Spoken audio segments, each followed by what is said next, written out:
ഇടുക്കി ജില്ലയിലെ ജീപ്പ് സവാരികൾക്ക് നിരോധനം ഏർപ്പെടുത്തി ജില്ലാ കളക്ടർ. ജീപ്പ് സവാരി, ഓഫ് റോഡ് സവാരി ഉൾപ്പെടെയുള്ളവയ്ക്കാണ് നിരോധനം. വ്യക്തികൾ, സ്ഥാപനങ്ങൾ എന്നിവർക്കും നിരോധനം ബാധകമാണ്. വിവരങ്ങൾ ജോസിൽ സെബാസ്റ്റ്യൻ നൽകും. ജോസിൽ, ഏത് സാഹചര്യത്തിലാണ് ഇങ്ങനെയൊരു തീരുമാനം? വർഷമായി കഴിഞ്ഞ ദിവസമാണ് മൂന്നാർ കോതമേട് ഒരു വിനോദസഞ്ചാരികൾ, തമിഴ്നാട് സ്വദേശികളായ വിനോദസഞ്ചാരികൾ സഞ്ചരിച്ചിരുന്ന ജീപ്പ് അപകടത്തിൽപ്പെട്ടത്. അതില് 10ഓളം ആളുകൾ ആ ജീപ്പിലുണ്ടായിരുന്നു, ഒരു കുട്ടിയടക്കം. അതിൽ ഒരാൾ മരണപ്പെടുകയും ചെയ്തു. ഇതിന്റെയൊക്കെ അടിസ്ഥാനത്തിലാവണം ഇപ്പോൾ ജില്ലാ കളക്ടർ ഇടുക്കി ജില്ലയിൽ ഈ ജീപ്പ് സവാരിക്ക് പൂർണ്ണമായും നിരോധനം ഏർപ്പെടുത്തിയിരിക്കുകയാണ്.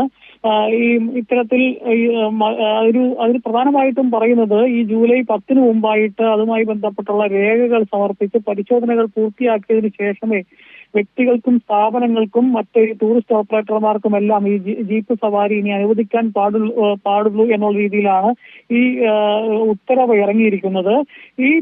ഈ പരിശോധനകൾ, അതായത് പ്രധാനമായും പോലീസ്, മോട്ടോർ വാഹന വകുപ്പ്, അതുപോലെ തന്നെ പഞ്ചായത്തുകൾ, റവന്യൂ വകുപ്പ്, ഇവിടെയെല്ലാം സംയുക്തമായിട്ടുള്ള ഒരു പരിശോധനയാണ് കളക്ടർ ഉദ്ദേശിക്കുന്നത്. ഈ പ്രക്രിയ പൂർത്തിയാകുന്നവരെ ഒരു തരത്തിലുമുള്ള ജീപ്പ് സവാരി പ്രവർത്തനങ്ങൾ അനുവദിക്കില്ല എന്നുള്ളതാണ് ജില്ലാ കളക്ടർ ഈ ഉത്തരവിലൂടെ വ്യക്തമാക്കുന്നത്.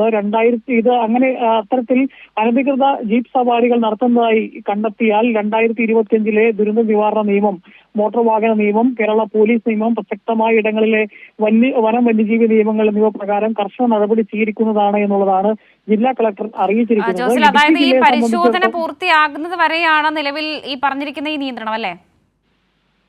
അത്തരത്തിലാണ് ഈ ഉത്തരവിലൂടെ വ്യക്തമാകുന്നത്. പക്ഷെ ഇതിനകത്ത് വ്യക്തമാകാത്ത ഒരു കാര്യമുണ്ട്. പ്രധാനമായിട്ടും ഇത് വ്യക്തികൾക്കും, ഇപ്പം നമുക്കറിയാം ഇടുക്കി പോലെയുള്ള മലയോര ജില്ലകളിലെ ഒരു പ്രധാന വാഹനമാണ് ജീപ്പ്. എല്ലാവർക്കും കാർ സംവിധാനങ്ങളൊന്നുമില്ല. ഈ കുന്നിൻ മുകളിൽ കൂടെയൊക്കെയുള്ള ദുർഘട പാതകളിലൂടെയൊക്കെ യാത്ര ചെയ്യണമെന്നുണ്ടെങ്കിൽ തീർച്ചയായും ജീപ്പ് തന്നെയാണ് ഒരു പ്രധാന ആശ്രയം. അത്തരമൊരു ഘട്ടത്തിൽ പൂർണ്ണമായി വ്യക്തികളുടെ ഉപയോഗങ്ങൾക്കും ഇത് ബാധകമാണോ എന്നുള്ളത് ഈ ഉത്തരവിലൂടെ നമുക്ക് മനസ്സിലാക്കാൻ സാധിക്കുന്നില്ല. ഏതായാലും അതിൽ കാര്യത്തിൽ വ്യക്തത വരേണ്ടതുണ്ട്. കാരണം ഇടുക്കി ജില്ലയെ സംബന്ധിച്ചിടത്തോളം ഇപ്പം പീരുമേട് MLA വായൂർ സോമൻ തന്നെ ഉപയോഗിക്കുന്നത് ജീപ്പാണ്. അദ്ദേഹത്തിന്റെ വാഹനമായിട്ട് ഉപയോഗിക്കുന്നത് ജീപ്പാണ്. അങ്ങനെ വ്യക്തികൾ ധാരാളം ഉപയോഗിക്കുന്ന ഇടുക്കി ജില്ലയെ സംബന്ധിച്ചിടത്തോളം ജനങ്ങൾ കൂടുതൽ ആശ്രയിക്കുന്ന ഒരു വാഹനമാണ് ജീപ്പ്. അത് പൂർണ്ണമായിട്ടുള്ള ഒരു നിരോധനം ഉണ്ടോ എന്നുള്ളത്, അതെയോ ഇത്തരത്തിൽ സവാരികൾ, ഈ ടൂറിസവുമായി ബന്ധപ്പെട്ടുള്ള സവാരികൾക്ക് മാത്രമാണോ ഈ നിരോധനം എന്നുള്ളത് കൂടുതൽ വ്യക്തമാകേണ്ടതുണ്ട്.